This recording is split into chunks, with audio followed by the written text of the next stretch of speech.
Obviously not the result you're looking for today, but what can you take away from a loss like that against a top team?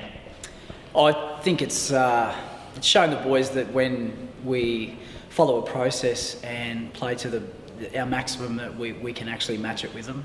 I thought in the second half we certainly outplayed them. Just that first quarter where they jumped us and showed how good they could be was where the damage was done. Yeah, what can you say to the players when they're held goalless in the first quarters to keep their spirits up, I guess?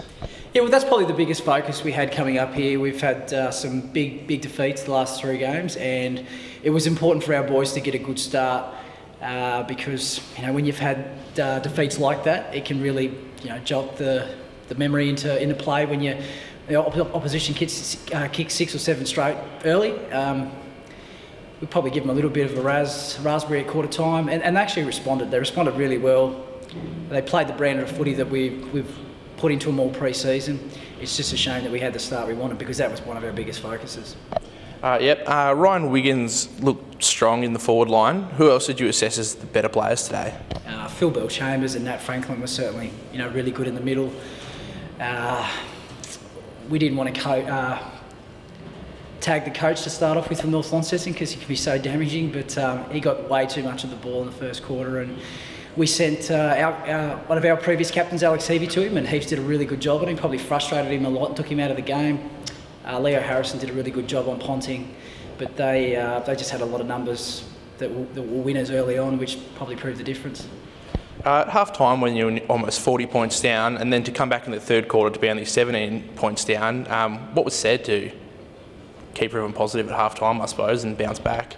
Yeah, we probably went through a few of the stats that indicated that we were actually playing some good footy. We were certainly winning in the tackles category, but North were probably getting to the ball a little bit earlier than what we were.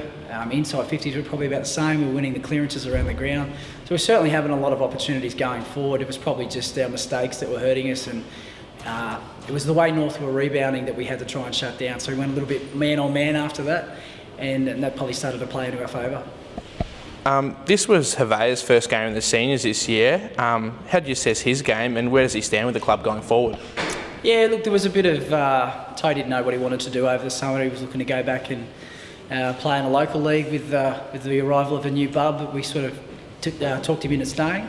He's played a few weeks in the twos. He had a suspension, which was a slight setback, but look, Toe adds a lot of variety to the team. He's able to go forward. He's got strong hands. He's still learning the game. He's only been playing for 3 or 4 years, and he's just so strong. He provides a presence around the contest that a lot of players can't. Now he's going to get better for the run. It's a big ground to play on, and he hasn't had match practice under his belt, so he certainly would have tested him today. You've now played every team twice. The first time around that you played everyone, you came away with 2 wins, 4 losses. This time around, you've come away with 4 wins and 2 losses. How pleased are you with the improvement, and what do you put that down to? Yeah, we had a fair turnover of personnel through the pre-season where guys went on to try their luck at high levels. Obviously, losing Bryson Thor at the start of the year to injuries, leaves a big hole, and we've had probably 11 guys that have been playing regular senior footy that are new to the club. And we're just getting that cohesiveness now that we didn't have at the start of the year, and that's starting to flow on. They're starting to understand the brand of footy that we expect of them down at Lauderdale, and it's starting to follow. Do you think that the confirmation that the TSL can be continuing into the future, do you think that's put any players' minds at rest or anything like that?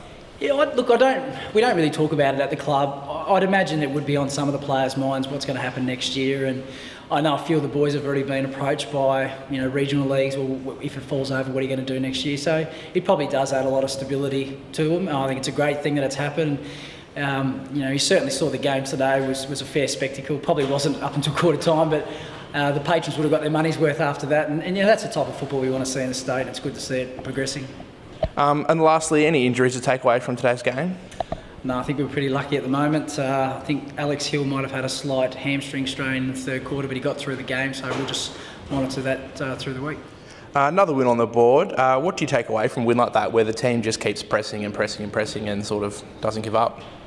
Yeah, I guess it's a positive that we take out that we won the game of footy in the end. I thought we started the game really well. The first quarter was great. Really happy with the performance there, and then probably due to a few factors, halfway through the second, we just started to lose momentum, and the third quarter Lauderdale really put the pressure on us, and then for us to stand up in the last was good, but yeah, a little bit disappointing in the fact that we're allowed Lauderdale back in the game in the third quarter.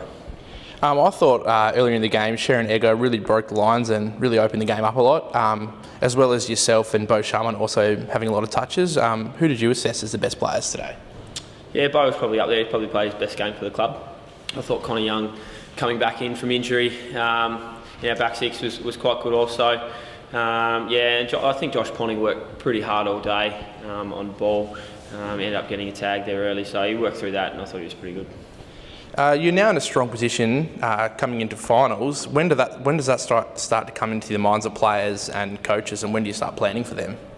We've got to bye the second last round, so generally for us it's just about the process until the bye, and then I guess we've got the bye, then Lauderdale, and then finals on top of that. So we're not going to worry about them just yet, but we've got a lot to get through, and we've got a lot to fix up by the time we get there. So just worrying about Launceston next Friday night, and really looking forward to the game.